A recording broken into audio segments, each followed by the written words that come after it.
നമസ്കാരം. ഇന്നത്തെ സമൂഹത്തിൽ വളരെയധികം ചർച്ച ചെയ്യപ്പെടുന്ന ഒരു വിഷയം തന്നെയാണ് ലഹരി. ഞാൻ കേന്ദ്ര വിദ്യാലയ കഞ്ചിക്കോട് 2ാം ക്ലാസ്സിൽ പഠിക്കുന്ന ഒരു വിദ്യാർത്ഥിനിയാണ് ഞാൻ. ലഹരിയെ കുറിച്ച് ഏതാനും വാക്കുകൾ സംസാരിക്കാൻ വേണ്ടിയാണ് ഞാൻ ഇവിടെ നിൽക്കുന്നത്. എന്താണ് ലഹരി? നമ്മുടെ വീടുകളിൽ, നാട്ടിൽ, ടിവിയിൽ എല്ലാവരുടെയും കേട്ടുവരുന്ന ഒരു സുപരിചിതമായ വാക്കായി മാറിയിരിക്കുകയാണ് ലഹരി.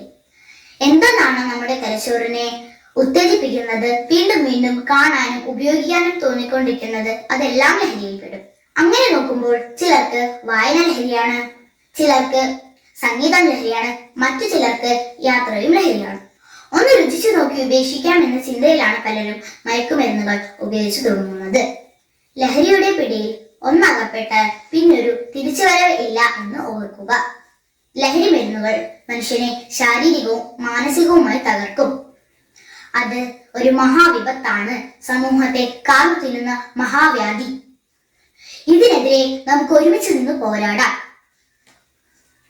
ശിരസ്സുയർത്തി പറയുക ലഹരിക്കടിപ്പെടിൽ ഒരു നാളും നാം, വരം കണക്കെ കിട്ടിയ ജീവിതം എറിഞ്ഞുടയ്ക്കുകയില്ല നാം. ശിരസ്സുയർത്തി ശിരസ്സുയർത്തി ശിരസ്സുയർത്തി പറയുക ലഹരിക്കടിപ്പെടിൽ ഒരു നാളും നാം. Thank you.